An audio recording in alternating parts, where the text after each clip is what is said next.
ensuite parler un peu de quelques actes que nous avons déjà posés par rapport à la mise en œuvre de ce programme, quelques appréciations par ailleurs de nos contacts avec les acteurs, une présentation des grandes lignes du programme et un certain nombre de recommandations. Le fondement de notre engagement, vous savez, on l'a dit tout à l'heure, la COSYDEP est une coalition de la société civile qui reste dans son métier d'alerte, de veille et de plaidoyer. Dans un contexte du système éducatif et de formation marqué par une crise profonde et durant laquelle, depuis notre naissance en 1988-89, nous n'avons jamais manqué d'inviter les pouvoirs publics, mais aussi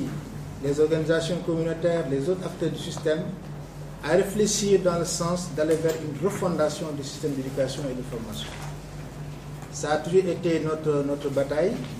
et dans cette bataille, nous avons pu organiser une large synergie, faisant qu'aujourd'hui, la coalition, en réunissant toutes ses composantes, réussit à mener des études et des recherches, mais réussit aussi à mener des expériences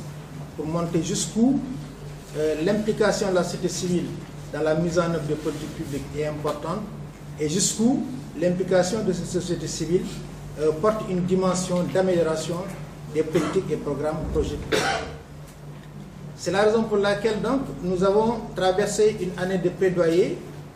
qui allait dans le sens de cette refondation du système. Et nous nous sommes retrouvés dans une situation où l'État du Sénégal a fortement travaillé à la tenue de concertation. Nous avons cité la concertation nationale sur l'avenir de l'enseignement supérieur qui a été suivie par ailleurs des assises nationales d'éducation et de la formation. Mais par rapport à la CNAES, elle a abouti à des recommandations suite au Conseil présidentiel. Et en cela, l'engagement de la COSYDEP a toujours été de vouloir contribuer au portage social après le constat de la nécessité d'une appropriation de toute la politique par les bénéficiaires. Mais nous avons également rencontré sur ce chemin l'ouverture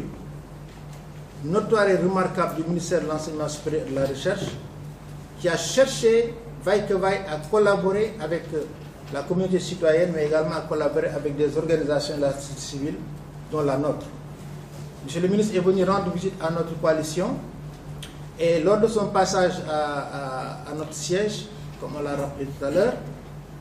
les informations qui ont été livrées aux différents responsables présents ont beaucoup apporté en termes de maîtrise de la réalité de ce secteur dans notre système. Et des échanges fructueux ont permis de faire ressortir que ces informations-là doivent sortir du carcan dans lequel elles sont enfermées pour aller dans l'ensemble du pays, concerner l'ensemble des citoyens, parce que le client final finalement de ce système, c'est qui? C'est la communauté nationale, c'est le pays, c'est la population de ce pays. Et c'est important que l'information parvienne jusqu'à la base. Nous avons fortement apprécié cette initiative du ministre de les rencontrer et nous sommes accordés sur la nécessité de travailler ensemble. Les différents moments d'échange donc entre le ministère et la COSYDEP se résument globalement, à notre avis, à l'ambition partagée de contribuer au développement du Sénégal et à son rayonnement dans le domaine des sciences et des lettres à travers le monde.